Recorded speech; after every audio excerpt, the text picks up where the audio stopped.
దేవుని వాక్యాన్ని మనం చదువుకుందాం. కీర్తనల గ్రంథము 26వ కీర్తన 7వ వచనం మనకు చాలా పరిచయమైన వచనము.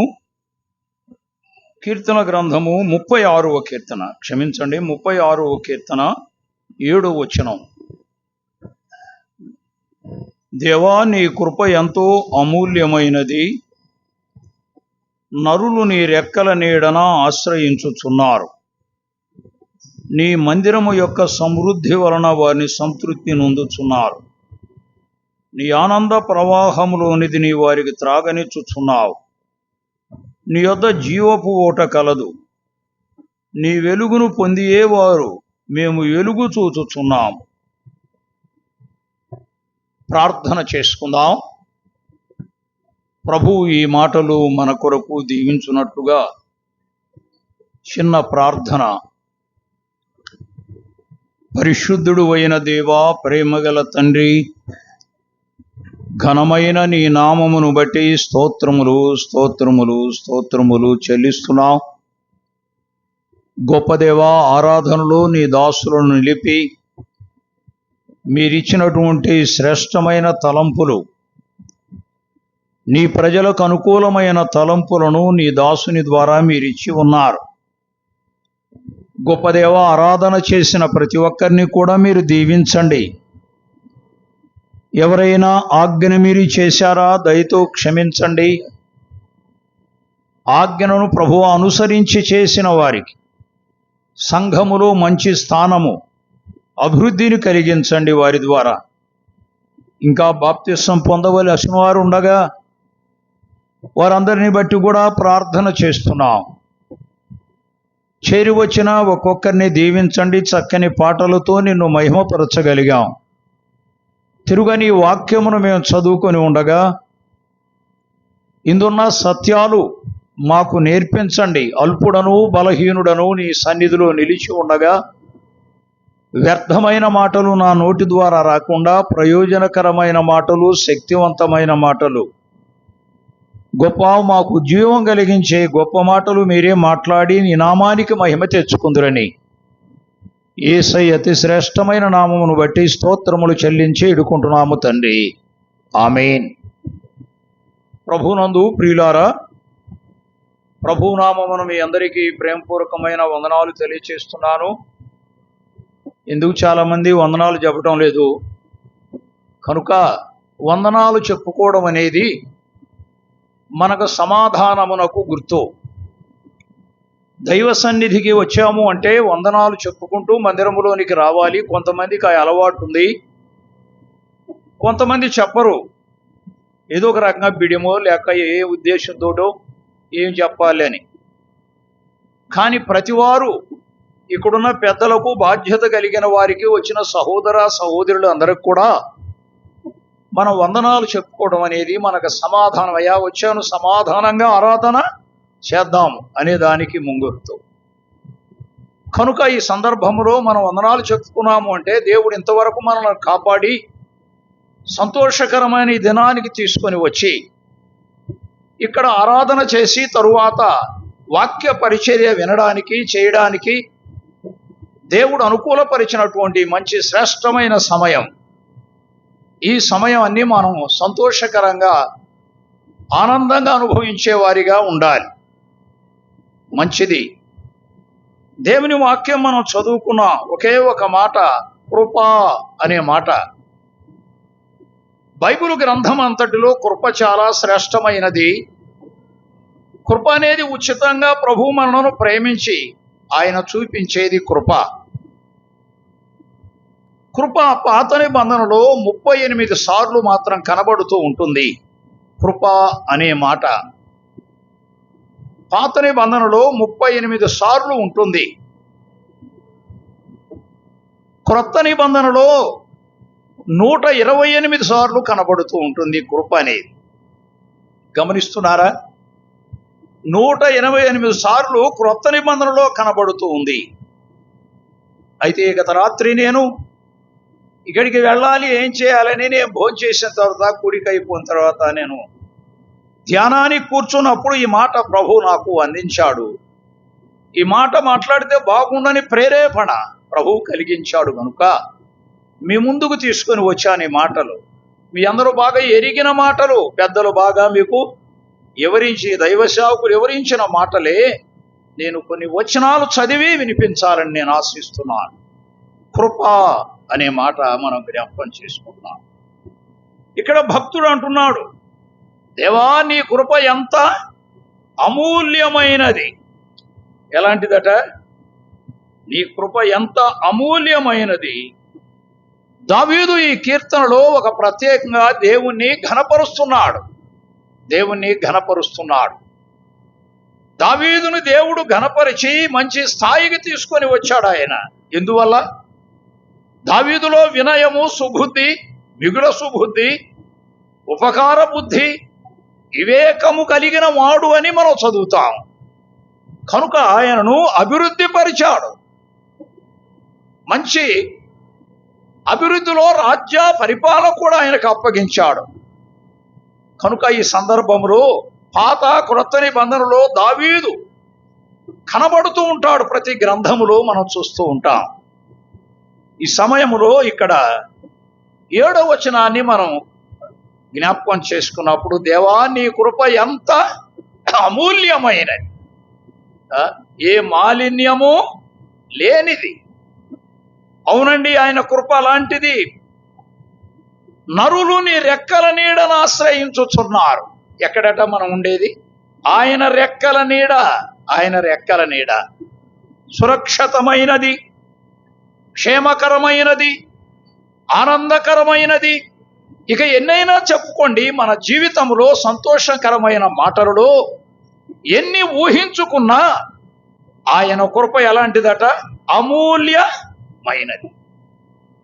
మనం ఎక్కడున్నా నరుడమైన మనం ఆయన రెక్కల నేను ఆశ్రయించుచున్నాము అంటూ ఏమన్నాడు? నీ మందిరము యొక్క సమృద్ధి వలన వారు సంతృప్తి నొందుచు ఉన్నారు. మందిరములో ఏముందండి? సమృద్ధి వలన సంతృష్టి నొందుచున్నాం. అవునా? అవును. ఆరాధన చేయుటలో ఒక సమృద్ధి అయిన విధానాన్ని సహవాసములో మనం ఉన్నాం. లోకస్తులందరూ లోకములో తిరుగుతూ ఉండగా మనకి పనులున్నాయి, కుటుంబాలున్నాయి. మనకు లోకములో ఎన్నో విధాలైన పనులు, ఉద్యోగాలు కలిగిన వారు ఉన్నారు. రకరకాలైనటువంటి వారు మన మధ్య ఉండగా ఈ సమయంలో ఇక్కడికి రావాల్సిన అవసరం ఏమిటి? మన మధ్య డాక్టర్మ గారు కూడా ఉంది. ఆమె ఎక్కడో హాస్పిటల్లో ఉండాలి. ఇక్కడికి రావాల్సిన అవసరం ఏమిటి? ఆయన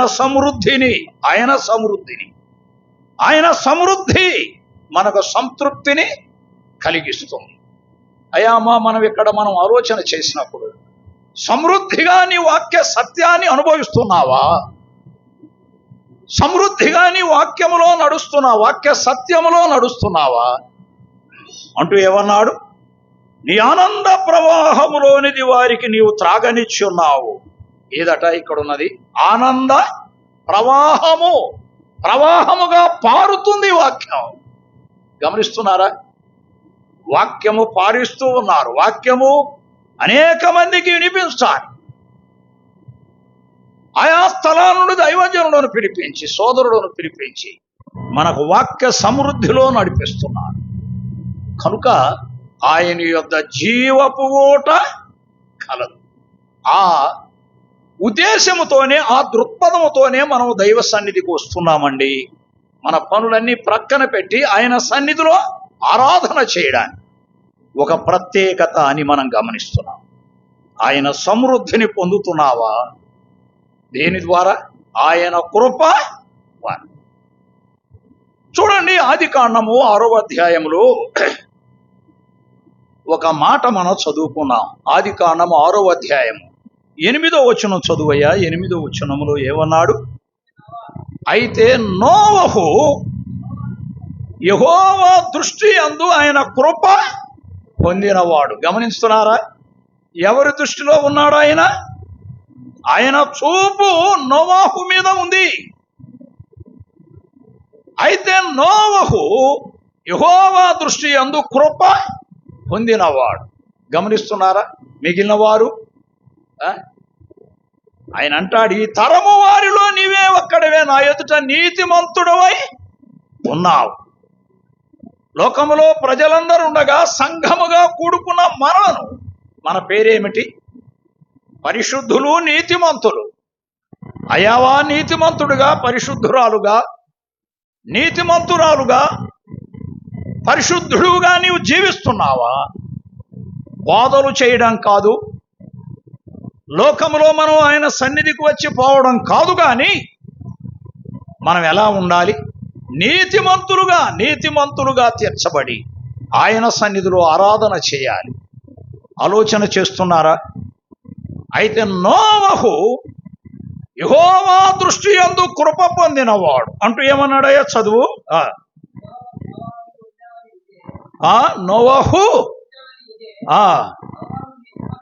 నోవహు నీతిపరుడును తన తరము వారిలో నిందారహితుడనై ఉండెను, నింద లేనివాడుగా జీవించాడు.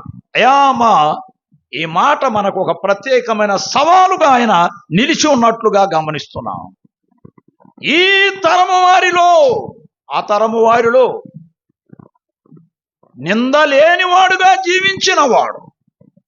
కృప పొందుటలో మనం చేయవలసింది ఏమిటంటే, నింద లేకుండా నిందను పోగొట్టుకొని మన మీదికి నింద రాకూడదు. చాలామంది జారిపోతా ఉన్నారు. మనం అలాగూ వెళ్లకుండా ప్రభు సన్నిధిలో నిందారహితుడుగా ఉండాలి. నోవహు వంశావళిని గురించి, ఆయన సంతానమును గురించి, ఆయన కుటుంబమును గురించి ఒక ప్రత్యేకమైన విధానాన్ని దేవుడు హెచ్చరిక చేసి దైవ గ్రంథములో 6వ అధ్యాయములో, 7వ అధ్యాయములో, 8వ అధ్యాయము వరకు వ్రాసి ప్రత్యేకంగా ఆయన యొక్క జీవిత చరిత్రను ఇక్కడ మనం గమనిస్తున్నాం. ప్రియులారా, నోవహు ఏం పొందినవాడు? కృప పొందినవాడు. ఎలాగొచ్చింది కృప? 7వ అధ్యాయం మొదటి వచనం చదువయ్యా. 7వ అధ్యాయం మొదటి వచనములో ఏమన్నాడు? ఈ తరము వారిలో నీ ఒక్కడవే నీతిమంతుడవై ఉండటం. నేను కృప పొందిన వ్యక్తి ఎలా ఉన్నాడు? నీతిమంతుడుగా ఉన్నాడు. నీతిమంతుడుగా నీతిని అనుసరించాడు. దేవుడు కృప చూపించాడు, రక్షించాడు. ఆయనకు ప్రత్యేకమైన ఒక ఆనందాన్ని కలిగించినప్పుడు ఎలా ఉన్నాడంటే ఈయన నీతిమంతుడు. మనం ఉంటున్నామా? ఈ మాటలు చదువుకున్నందువలన మనకు వచ్చే లాభం ఏమిటి? మనం కూడా అలాగే ఉండాలని. బలహీనులం, మనం శరీరములో ఉన్నాం. ఈ బలహీనులైన మనలను బలపరిచేది దేవుని వాక్యము కనుక ఈ వాక్య సత్యములో మనం నడవాలి. నోవహును గురించి దేవుడు ఏమి సాక్ష్యం ఇస్తున్నాడు? నీ ఒక్కడవే నా ఎదుట నీతిమంతుడు నేను చూచితిని కనుక జలప్రళయము రాబోతుంది, గొప్ప ఉపద్రవం. నీ కొరకు వాడను చేసుకో. నీ కుటుంబము వాడలో ఉండాలి. నోవహు సువార్త ప్రకటింపజేశాడు. అయినా ఒక్కడు చేసింది మానవులే గాని వాడను నైపుణ్యతగా చేశారు. ఒక్క చుక్క నీళ్లు కూడా దానిలో ఎంటర్ కాకుండా ఎంత చక్కగా చేశారండి వాడని. 300 మూరల పొడుగు, 50 మూరల ఎడల్పు, 30 మూరలు ఎత్తుగలిగిన వాడను 3 అంతస్తులు పెట్టి శితిసారకం రానుతో దేవుడు చెప్పినట్లుగా ప్లాన్ వేసి, దేవుడు ప్లాన్ గీసి ఇచ్చాడు కనుక ఆ ప్లాన్ ప్రకారం ఆ వాడను సిద్ధపరిచారు. ఎంతమంది వెళ్ళారు? వాడను కట్టింది ఎంతమంది? మనుషులే, పశువులు కాదు. మనుషులే కట్టారు కానీ మనుషుడు ఒక్కడు వాడలోనికి వెళ్ళలేదు. ఈనాడు కూడా అంతే. రక్షణ అంటే చాలా మందికి ఇష్టం లేకుండా నష్టపడిపోతా ఉన్నారు. అట్లయితే నోవహు దేవుని కృప పొందిన వాడే కాదు, ఆయన నీతిమంతుడుగా, కృప పొందిన వ్యక్తి నీతిమంతుడుగా తీర్చబడ్డాడు. 3 కుమారులు, కోడండ్రు, ఆయన భార్య, ఆ 8 మంది ఆ నీటి ద్వారా తప్పించుకున్నారు. జలప్రళయములు అందరూ మునిగిపోయారు. అయితే ప్రభు రాకడ సమీపించి ఉంది. ప్రభు రాకడలో ఎంతమంది ఎత్తబడతాం? ఆకాశ మండలం మీద, మేఘముల మీద ప్రభు రాబోతున్నాడు. అయ్యా, ఆలోచన చేయండి. ఆయన రాకడలో ఎత్తబడతాం. ఇప్పుడు వచ్చిందనుకోండి, నేను బోధిస్తున్నాను, మనందరం కూర్చొని వింటున్నాం. రాకడలో ఎత్తబడే స్థితిలో ఉన్నామా? ఆలోచన చేసుకొని మనం అందరం కూడా నీతిని అనుసరించి నడిచేవారిగా ఉండాలి. నీతి అంటే క్రీస్తు ప్రభువే. ప్రేమన్నా క్రీస్తు ప్రభువే. ప్రేమించాడు, నీతిమంతులుగా చేశాడు. ఆయన నీతిమంతుడు. నాలో పాపం ఉన్నదని ఎవడు స్థాపించును అని సవాలిసిరని నిర్దోషి, నిష్కల్మషుడు, పాపులలో చేరక ప్రత్యేకంగా ఉన్నవాడు మన ప్రభు. ఆయన ప్రత్యేకమైన వ్యక్తి అండి. ఆయన గురించి మనం ఏం వర్ణించగలం? మన జ్ఞానము చాలుతుందా? చాలదు. నోవహు నా జల ప్రళయము ద్వారా నీతిమంతుడు గనుక తప్పించాడు. రేపు ఆ రాకడలో ఇక్కడ విడవబడేవారు చాలా మంది, లోకమంతా చాలా మంది ఉన్నారు. వారందరూ కూడా భయంకరమైన తీర్పు రాబోతుంది. ఆ తీర్పులో చాలా కష్టతరమైన పని.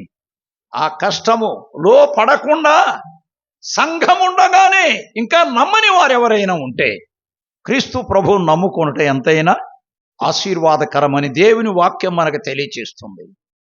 నేను కాదు, దేవుని వాక్యం వివరించడానికి నా జ్ఞానము చాలదు. మనం అర్థం చేసుకొని అనుసరిస్తే మేలు. నీతిమంతుగా ఉన్నామా? నీతిమంతులుగా? కనుక ప్రియులారా, నీ కృప ఎంత అమూల్యమైనది. దావీదు పాడుతున్నాడండి ఈ కీర్తన. నీ కృప ఎంత అమూల్యమైనది. నరులు నీ రెక్కల నీడను ఆశ్రయించుచున్నారు.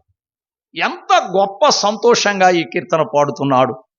ఎంత ఆనందంగా మనం చదువుకుంటున్నాం. ఆ మాటలు మన జీవితాల్లో అనుసరించి నడవడం అనేది చాలా ప్రాముఖ్యమైన మాట. ఆదికాండము 19వ అధ్యాయము 18వ వచనంలో లోతు ఒక మాట అడుగుతున్నాడు. లోతు, ఇదిగో నీ కటాక్షము నా మీద ఉన్న ఎడల నా ప్రాణము రక్షించుకొనుటకు నీవు నా ఎడల కనపరిచిన నీ కృపను కనపరిస్తేవి. నేను అక్కడ తప్పించుకొని పోలేను. కనుక నన్ను కాపాడము, నీ కృప వల్ల నన్ను తప్పించావు. ఎందుకు? అబ్రహాము దగ్గర నుంచి వెళ్ళిన తరువాత ఆయన వీధిలో ఉన్నాడు. అబ్రహామును గుడారము దగ్గర కలుసుకున్నాడు. లోతును గవిని యొద్ద కలుసుకున్నాడు. అయినా నా ప్రభువులారా రండి అని ఇంటికి తీసుకుని వెళ్ళి వారికి చేసిన చిన్న పరిచర్యో పెద్ద పరిచర్యో చేశాడు. ఆ భక్తిని బట్టి ఆ రాత్రి ఆ ఊరి వారందరూ చేసిన కార్యక్రమాన్ని అడ్డుకోవటానికి పోయినప్పుడు లోతునే వారు హత్య చేయడానికి ఆలోచన చేసినప్పుడు దేవుడు వారి లోనకి లాక్కుని తెల్లవారి వారికి ఊరు శిక్షలో మీరు పాలు పొందకుండా మీరు వెళ్ళండి, మీరు వెళ్ళి ఆ చిన్న పర్వతం మీదకి వెళ్ళమన్నప్పుడు అయ్యా మేము అక్కడికి పోలేము. ఇప్పుడు అంటున్నాడు ఆ మాట 18వ వచనంలో ఏమన్నాడు? నీ కటాక్షము నా ప్రాణము రక్షించడం వలన వినండి వినండి, నీవు నా ఎడల కనపరిచిన నీ కృపను కనపరిచిది. దేవా, నా ఎడల నీ కృపను కనపరిచిదివి. ప్రమాదములో కూడా నమ్మినటువంటి భక్తులను ఆయన విడిచేవాడు కాదు. ఆయన కృప కనపరుస్తాడు. ఒంటరిగా ఉండి ఆయన కృపను కనపరుస్తాడు. సొదొమ గొమొర్రా పట్టణాలు జంట నగరాలుగా ఉండగా నాశనానికి పోయే పరిస్థితుల్లో ఉన్నారు. ఒక్కడు కూడా రక్షణ పొందినవాడు లేడు. లోతు కుటుంబం వారి మధ్య మనసు నొచ్చుకుంటూ ఉన్నాడు. కానీ ఈయన చేసేది కూడా మతభక్తి సంబంధమైన విధానములో ఉన్నాడు. కానీ ప్రేమించాడు, ఆయన కృప చూపించాడు. రాత్రి వారిని గౌరవించి తీసుకొని వెళ్ళాడు. అబ్రహాము దగ్గర నేర్చుకున్న విధానంలో ఆయన భక్తులను గణపరచడానికి ఆయన ఇంటికి తీసుకొని వెళ్ళాడు. కానీ దేవుడు ఏం చేశాడు? ఆ మంటల్లో కాలిపోకుండా ఆయన కృపను కనపరిచాడు. అయ్యమ్మా, మనం నేర్చుకోవాల్సింది ఏమిటంటే, ఆయన కృప కొరకు మనం ఎదురు చూసి ఆయన కృప కొరకు కనిపెట్టుకొని ఉండేవారిగా ఉండాలని దేవుని వాక్యం మనకు నేర్పుతుంది. దేవుని వాక్యం. అందుకే దావీదు తెలుసుకున్నవాడు ఆయన కృప. నీ కృప ఎంత అమూల్యమైనది దేవా, నీ కృప ఎంత అమూల్యమైనదయ్యా. నరులు ఉంటే నీ రెక్కల నీడనే ఆశ్రయిస్తున్నారు. నీవు ఎంతో ప్రేమగల దేవుడవు అని ఆయన ఘనపరుస్తున్నాడు. నిర్గమకాండము 15వ అధ్యాయము 13వ వచనం కూడా చదువుకుందాం. నిర్గమకాండము 15వ అధ్యాయము 13వ వచనం చదువయ్యా. 13వ వచనం. నీవు విమోచించిన ఈ ప్రజలను నీ కృప చేత తోడుకొని పోతివి, నీ బలము చేత నీ పరిశుద్ధాలయమునకు నడిపించితివి. ఉండండి, అక్కడ ఏమన్నాడు? నీ కృప చేత ఈ ప్రజలను తోడుకొని పోతివి. గమనిస్తున్నారా? ఆ ప్రజలను తోడుకొని వచ్చాడు. ఎక్కడి నుంచి? ఐగుప్తు దేశము నుండి. అబ్రహాము, ఇస్సాకు, యాకోబులకు ఇచ్చిన వాగ్దానమును బట్టి ఐగుప్తు దేశము నుండి పాలు తేనెలు ప్రవహించు దేశానికి ఆయన తోడుకొని వచ్చాడు ప్రేమతో. రేపు మనల్ని ఎక్కడికి తీసుకొని వెళుతున్నాడు? పరలోక పట్టణం, మహిమగల రాజ్యమునకు సిద్ధపాటు కలిగావా? వారి ప్రయాణంలో నొక్కులు ఉన్నాయి. ఎన్నోసార్లు దేవుని మీద తిరగబడ్డారు. మనం కూడా ఏం చేస్తున్నాం? కొన్నిసార్లు బలహీనతలు చూపిస్తున్నాం. బలహీనత లేకుండా బలాభివృద్ధి కలిగి ఆయన సన్నిధానములో మనం ఎల్లప్పుడూ కూడా ఎలిగించబడే వారిగా ఉండాలి. అందుకే అన్నాడు, చదువు 13వ వచనంలో మరొకసారి ఏమన్నాడు? నీ విమోచించిన నీ ప్రజలను నీ కృపచేత. విమోచించబడిన ప్రజలు ఎలా విమోచించబడ్డారు? వారు గొర్రెపిల్ల రక్తములో విమోచించబడ్డారు. మనం క్రీస్తు ప్రభు రక్తములో విమోచించబడ్డాం. వారికి మనకి పోలికలు. వారు బానిసత్వం చేత బానిసత్వంలో ఉన్నారు. మనము సాతాను బానిసత్వంలో ఉన్నాం. ప్రియులారా, వారు ఐగుప్తులో దాసులుగా ఉన్నారు, మనం లోకములో దాసులుగా ఉన్నాము. వారు గొర్రెపిల్ల రక్తములో నుంచి విడిపించబడ్డారు, మనం క్రీస్తు ప్రభు రక్తములో కడుగబడి విడిపించబడ్డాం. వారు కానాకు చేరాలి, అక్షరార్థమైనది. మనం ఎక్కడికి చేరాలి? మనం పరముకానా శ్రేష్టమైన దేశానికి చేరాలి. ఆ దేశానికి చేరడానికి సిద్ధపడి ప్రయాసతో పరులు మానుకొని ఆరాధన చేస్తున్నాం. మనము ఆయన సన్నిధికి వస్తున్నాం. మనం ఆయన కృప కలిగి జీవిస్తున్నామా? నీ కృప చేత నీ ప్రజలను తోడుకొని వచ్చితివి అంటూ అన్నాడు. కొన్ని మాటలు చదువు. అక్కడ ఏమన్నాడు? నీ బలము చేత వారిని పరిశుద్ధాలయమునకు నడిపించితివి. జనములు విని దిగులు పడును. ఏ జనము చూసినా దిగులు, భయము, 7 రకాల జనాంగాలు ఆందోళన పడిపోయారు. అయినా ప్రభు తన కృప ద్వారా వారిని క్షేమముగా అక్కడికి తీసుకెళ్ళాడు. పాలు తేనెలు ప్రవహించు దేశాన్ని. నమ్మరే ఈ ప్రజలు. చాలామంది మనకు కూడా అనుమానం వస్తుంది, ఎట్లా? పరలోకం ఉందా, నరకం ఉందా, అసలు ఉందా లేదా? కొన్నిసార్లు ఆలోచన, ఏమవుతుంది జీవితాలు, చనిపోయిన తర్వాత ఏమవుతున్నాయి, కనబడడం లేదే, ఆలోచనలు వస్తూ ఉంటాయి. కానీ సత్యమైన మాట దైవ గ్రంథములో మనం చూస్తున్నాం. సత్యమైన మాట, సత్యమైన దేవుని సన్నిధిలో మనం ముందుకు వెళుతుండగా ఆ సత్యాన్ని అనుసరించి ఆయన కృప కొరకు మనం కనిపెట్టుకునే వారిగా ఉండాలి. దావీదు కనిపెట్టుకొని ఉన్నాడు గనుక ఆ మాట మాటి మాటికి అంటున్నాడు, నీ కృప ఎంత అమూల్యమైనది. ఆ మాట ఎంత చక్కని మాట అండి. దాన్ని ధ్యానము చేయండి. మన జీవితాల్లో ఒక్కసారి అనుసరించి అనుభవపూర్వకంగా మనం ఆలోచన చేస్తే ఎంత మూల్యమైనది, ఎంత అభివృద్ధి కలిగించేది. ఆ విషయాలు మనం ఎన్ని చెప్పుకున్నా మనకు ఆనందమే, సంతోషమే, సమాధానంగా మనం ఉండబోతున్నాం. అట్లయితే ప్రియులారా, ఈ సమయంలో మనం జ్ఞాపకం చేసుకున్నప్పుడు ఆయన కృప అమూల్యమైనదనే మాట ఒక్కటే మనం జ్ఞాపకం చేసుకోవాలి. ఆయన కృప చూపించి నడిపించాడు, అనేక మంది నడిపించాడు, అనేక మందికి సహాయకవర్గంగా ఆయన ముందుండి నడిపించినవాడు. ద్వితీయోపదేశకాండములో 7వ అధ్యాయము 9వ వచనాన్ని చదువుకుందాం. ద్వితీయోపదేశకాండము 7వ అధ్యాయము 9వ వచనం చదువయ్యా. 9వ వచనములో కొంచెం పెద్దగా చదువు. కాబట్టి నీ దేవుడైన యెహోవా తానే దేవుడనియు తన్ను ప్రేమించి తన ఆజ్ఞను అనుసరించి నడుచుకున్న వారికి తన నిబంధన స్థిరపరచువాడనియు ఎట్లట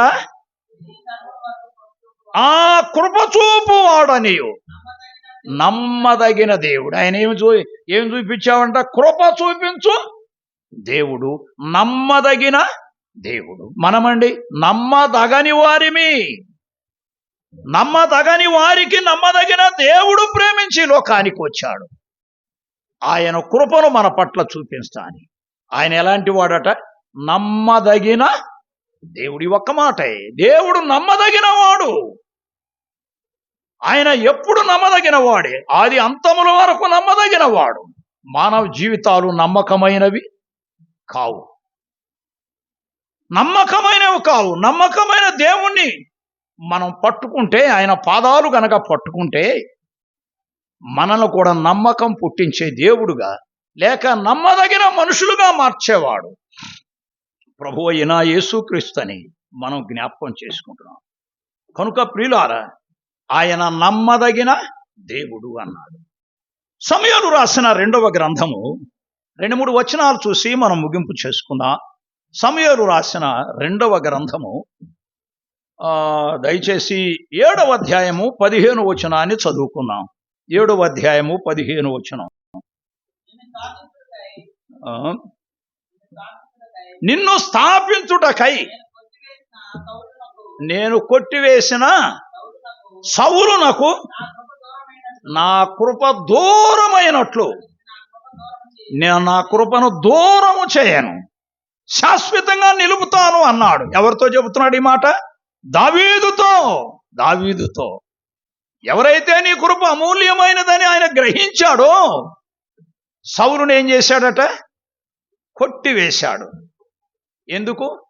ఆయన వినలేదు. అమాలేకులను నిర్మూలము చేయముంటే అందులో విలువైన వస్తువులను తీసుకొని వచ్చాడు.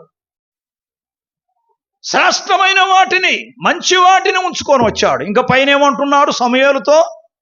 నేను నీ దేవుడైన యెహోవాకు బలి అర్పించడానికి తీసుకొని వచ్చాను. ఇదేదో చెబుతున్నాడు. సమూయేలు రాత్రంతా యెహోవా సన్నిధిలో కోపావేశుడై ప్రార్థన చేసిన ప్రయోజనము లేదు. సౌలుని కొట్టివేస్తున్నాను, అతనికి బదులుగా నా ఇష్టానుసారుడైన మనుషుడు దావీదును నేను ఏర్పాటు చేసుకోబోతున్నానని సమూయేలుని అభిషేకించమని చెప్పాడు.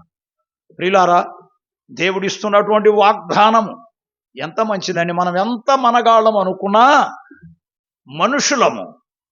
మనం ఏం చేయాలి? మన దగ్గర తగ్గింపు ఉండాలి, మన దగ్గర దీన మనసు ఉండాలి. నీ డబ్బును బట్టి, నీ హోదాను బట్టి, నీకున్న జనబలమును బట్టి, నీకున్న ధనమును బట్టి, ఉద్యోగాలను బట్టి అతిశయపడవద్దు. జాగ్రత్త. దేవుడిస్తేనే మనం అనుభవిస్తున్నాం. ఉద్యోగమైన, వ్యాపారమైన, వ్యవసాయమైన, లోకములో ఏదైనా సరే దేవుడు మనకిచ్చాడు, ప్రేమించి ఇచ్చాడు.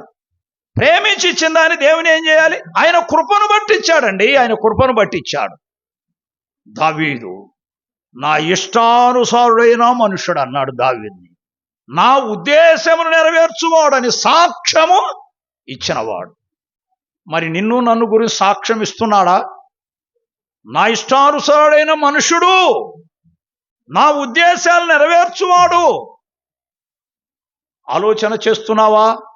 నా ఇష్టానుసారుడైన మనుషుడని మనము దేవుని చేత ఆనందపడడానికి, ఆయన మాట ద్వారా ఆనందపడడానికి మనం ముందుకు వస్తున్నామా? అది మనం నేర్చుకోవాలి.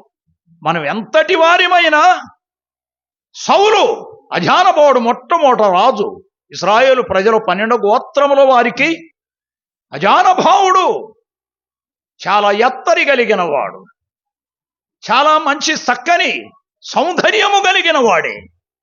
కానీ దేవుని ఆజ్ఞను తిరస్కరించాడు, దేవుని మాటను తిరస్కరించాడు, కృపను దూరము చేసుకున్నాడు. కృపను దూరము చేసుకున్నాడు. కృప లేదు ఆయనకు. అయితే దేవుడు దావీదుకి ఆ కృపనిచ్చాడు. దావీదు ఏరు చిగురులో నుండి కూడా యేసుక్రీస్తు ప్రభువు రావడానికి ఒక ప్రత్యేకత మనం గమనించగలుగుతున్నాం. అట్లయితే ప్రియులారా, మన జీవితాల్లో ప్రభువును అనుసరించి ఆయన కృప కొరకు కనిపెట్టుకొని ఉన్నామా, లేక తిరస్కరిస్తున్నామా? ఈ విషయాలను మన జీవితాల్లో ఎల్లప్పుడూ కూడా అనుసరించి నడవడం అనేది ఆరాధిస్తున్న ఆరాధికులకు ఒక ప్రత్యేకమైన హెచ్చరిక మనకు కనబడుతూ ఉంది. కనుక ఈ సమయంలో మనం ఆలోచన చేస్తున్నాం. ఆయన కృప. దినవృత్తాంతముల మొదటి గ్రంథము 17వ అధ్యాయము 13వ వచనాన్ని చదువుకున్నాం. దినవృత్తాంతముల మొదటి గ్రంథము 17వ అధ్యాయము 13వ వచనాన్ని చదువుకుందాం. చూడండి, 13వ వచనం ఏమన్నాడు? నేను అతనికి తండ్రినై ఉందును, అతడు నాకు కుమారుడై. ఎవరిని గురించి చెప్తున్నాడండి? దావీదును గురించి. ఎంతగా హెచ్చించాడో చూడండి దావీదుని. యాడో గొర్రెల కాసుకునే ఒక చిన్న కుటుంబములో జన్మించినవాడు, పేద కుటుంబంలో జన్మించినవాడు, చిన్న మంద కాసుకునే వ్యక్తి. అంత అజానభావుడైనటువంటి సౌలును త్రోసివేయడమే కాదు, ఆయన గురించి ఏమి సాక్ష్యం ఇస్తున్నాడు? అతడు నాకు కుమారుడై ఉంటాడు, నేను అతనికి తండ్రినై ఉందును. ఎంత మంచి హెచ్చింపులేకొచ్చాడో ఒకసారి ఆలోచించాలి. దావీదు ఎంతటి వాడండి? దావీదు అలాగే అన్న, నేను ఎంతటి వాడను అనుకున్నాడు. చాలా ఆయన రాజు అవుతాడని దావీదు అనుకోలేదు, తన అన్నలు అనుకోలేదు, చూసిన వాళ్ళు ఎవరు అనుకోలేదు. ఏడో గొర్రెలు కాసుకుంటూ ఎండలో తిరిగేవాడు రాజు అవుతాడా అని అసలు ఆ ఆలోచన, తలంపు అసలు ఎందుకు వచ్చింది? దేవుని సన్నిధిలో ఆయన కృప పొంది ఆయన మార్గములో ఉంటుండగా దేవుని దృష్టిలో ఆయన ఉన్నాడు. దేవుని దృష్టిలో ఆయన ఉన్నాడు కనుక ఆయన ఏమన్నాడు? చదువయ్యా మాట 13వ వచనం. నేను అతనికి తండ్రినై ఉందును, అతడు నా కుమారుడై ఉంటాడు.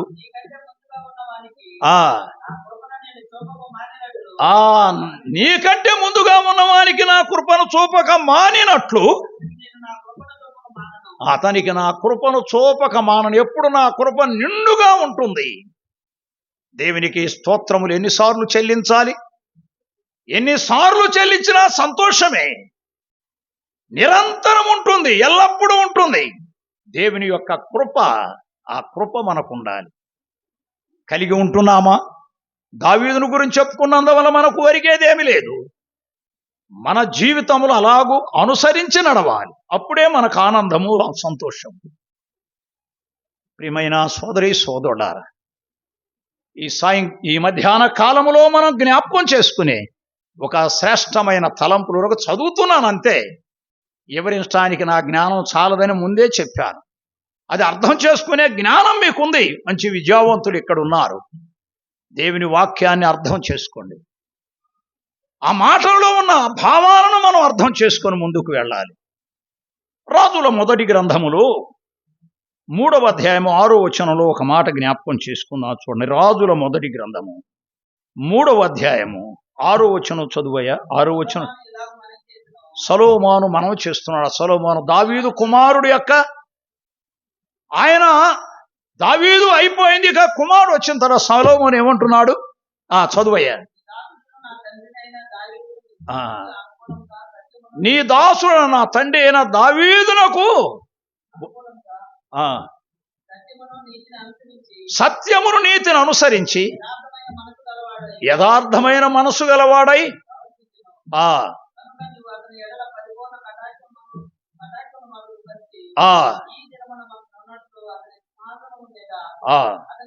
నన్ను కూర్చుండబెట్టావన్నాడు అతని సింహాసనం మీద. ఎట్లట? అతని ఎడల నీవు మహాకృప. ఏ కృప అంటిది? మహాకృప. మహాకృప. నా తండ్రి అయిన దావీదునకు బదులుగా నేను రాజునయ్యాను. నీ సన్నిధిలో నేను నిలవడానికి నీవు ప్రత్యేకత ఇచ్చావు. 7వ వచనం చదువయ్యా. 7వ వచనం లేవన్నాడు? నా దేవా యెహోవా, నీవు నా తండ్రి అయిన దావీదునకు బదులుగా నీవు నన్ను రాజుగా నియమించావు.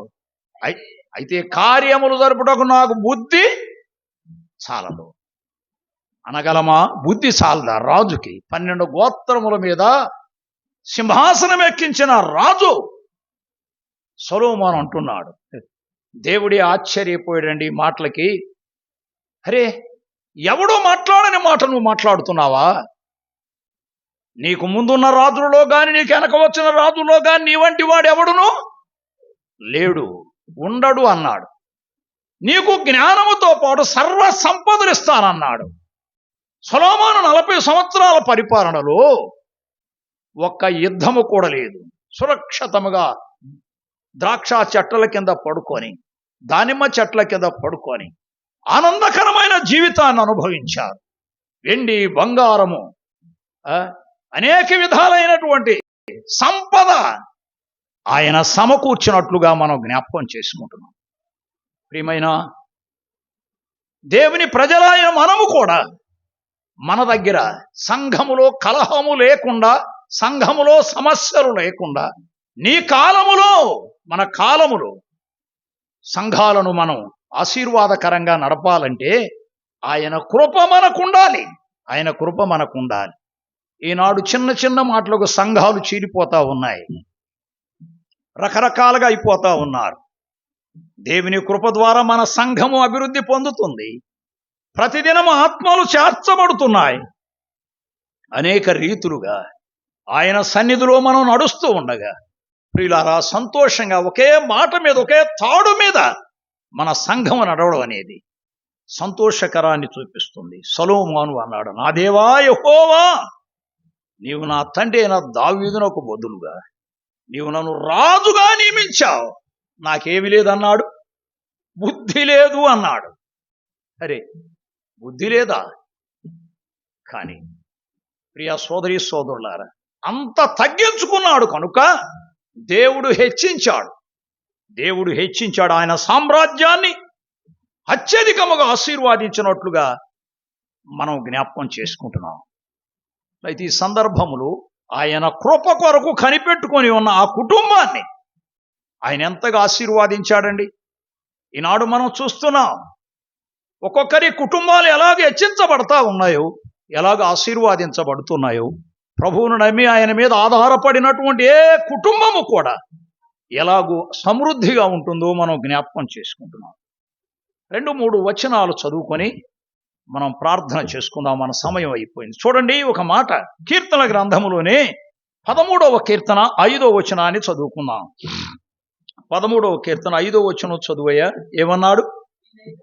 నేనైతే నీ కృప యందు నమ్మిక ఉంచి ఉన్నాను. దావీదు అంటున్నాడండి ఈ మాటలు. దావీదు పలికిన మాటలు. ఈ కీర్తన రాసింది దావీదే. నేనైతే నీ కృప యందు నమ్మిక ఉంచి ఉన్నాను.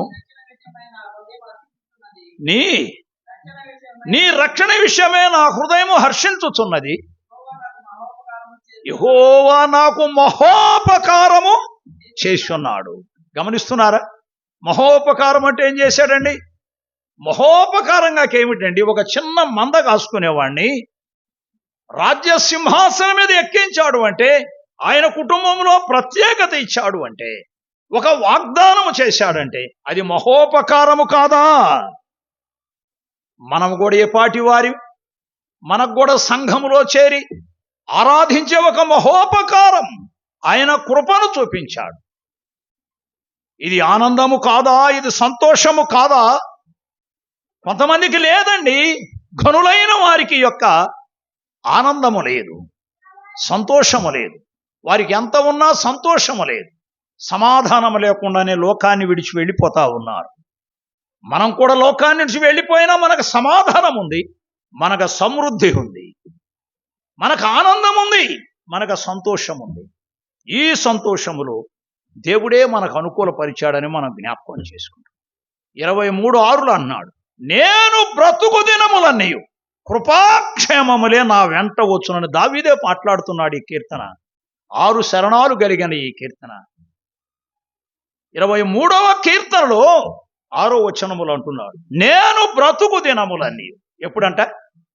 నేను బ్రతుకు దినములని కృపాక్షేమములే నా వెంట వచ్చును. చిరకాలము యెహోవా మందిరములో నేను నివాసము చేసేదాను. ఎక్కడంట ఆయన నివాసం?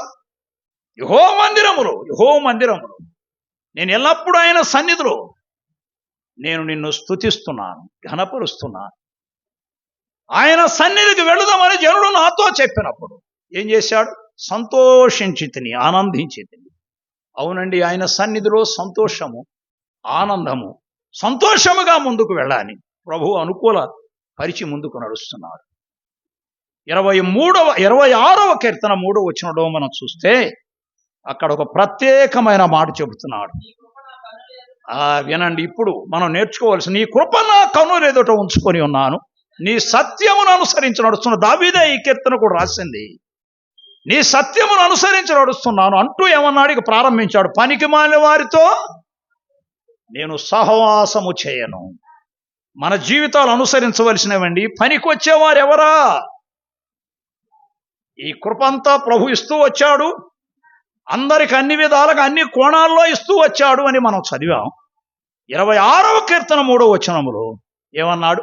నీ కృప నా కన్నుల ఎదుట ఉంచుకొని ఉన్నాను, నీ సత్యమును అనుసరించి నడుస్తున్నాను అంటూ పనికి మాలిన వారితో నేను సాంగత్యము, ఆయనంటే మనము వారితో సహవాసం చేయకూడదు, వారికి వందనాలు కూడా చెప్పకూడదు.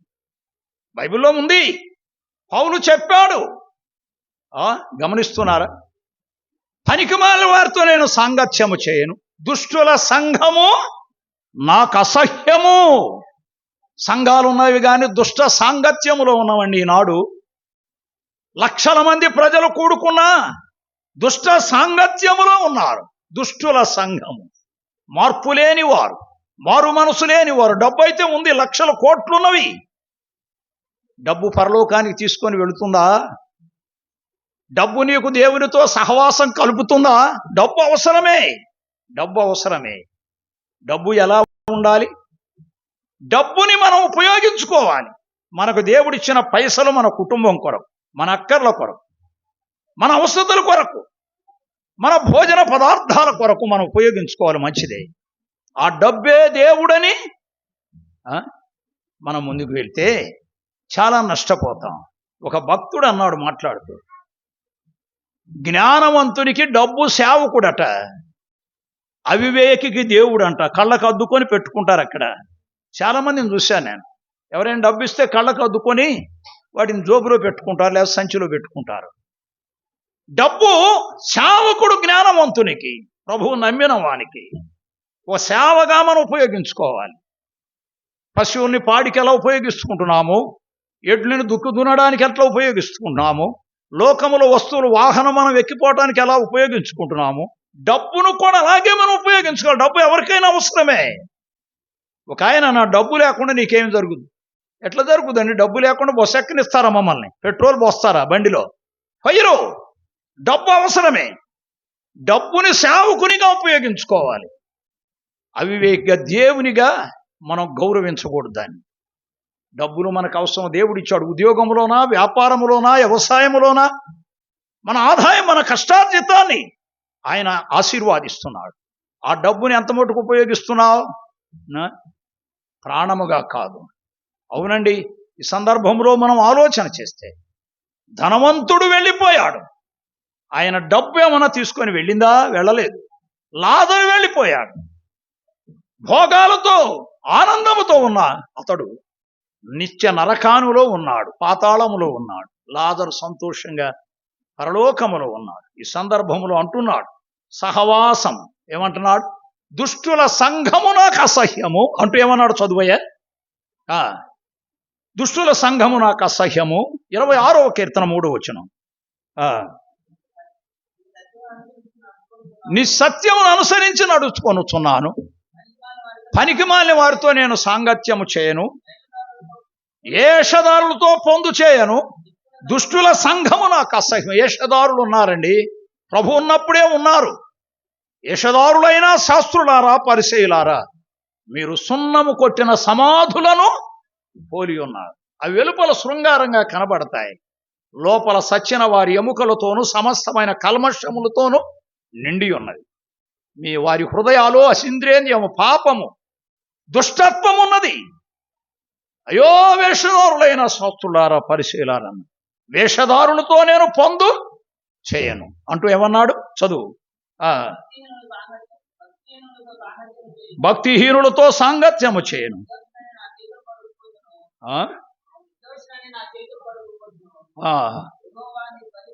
నీ బలిమీటము చుట్టూ నేను ప్రదక్షిణము అచ్చడనే నీ కృతజ్ఞతాస్తుతులు. ఇది శ్వాస లక్షణం. మన సహవాసం ఎలా చేయాలో చివర్లో దావీదు చెబుతున్నాడు. ఆ సహవాస సంబంధమైన ఆనందముతో మనం ముందుకు వెళుతుండగా, మన సహవాసం ఎవరితో? తండ్రి అయిన దేవునితోనూ తన కుమారుడైన యేసుక్రీస్తుతో కూడా మన సహవాసం ఉండాలి. యేసుక్రీస్తు ఎలా నడిచాడో మనం అలాగూ నడవాలి. అన్నాడు కదా పౌలు, నేను క్రీస్తును పోలి నడుచుకున్న ప్రకారం మీరు నన్ను పోలి నడుచుకోండి. అవునండి, క్రీస్తు యేసును కలిగిన ఈ మనస్సు మీరు కలిగి ఉంటే ఆ దుష్టుల సాంగత్యం మనకుండదు.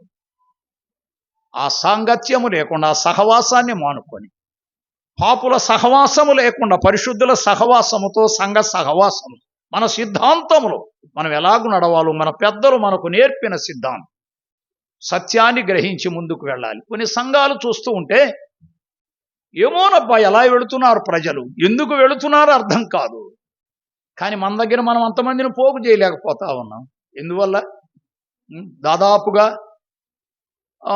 20 సంవత్సరాల ముందు సంఘం ఉంటే 15 మంది మాత్రమే ఉన్నారు. ఇంకోటిలో ఒక సంఘం ఉంది మనం కట్టింది. అప్పటి నుంచి ఇప్పుడు దాకా ఏదో ఒకరొద్దరు వస్తున్నారు అనుకోండి. ప్రక్కన కట్టాడు ఒక అతను, దెయ్యాలు వెళ్ళగొడతాను, భూతాలు వెళ్ళగొడతాను. 100 మంది పోతా ఉన్నారు. ఎందుకు పోతున్నారో తెలియదు, ఎందుకు అక్కడికి వెళ్తున్నారో తెలియదు. మనం వాక్యము సత్యాన్ని అనుసరించి నడిచి వాక్యం బోధిస్తున్నాం. మరి వాళ్ళు ఎందుకో మన దగ్గరికి ఆత్మలు రావడం లేదు.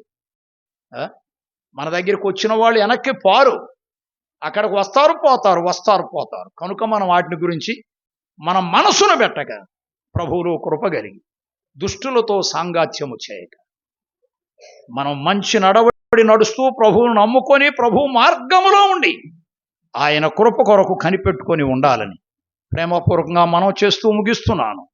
దేవుడి మాటలు మనందరి ఇనికిడిలో దీవించి ఆశీర్వాదించి పాపిగా ఉన్నవారు రక్షణ పొందడానికి ప్రభు సహాయం చేయనుగాక. ఆమేన్.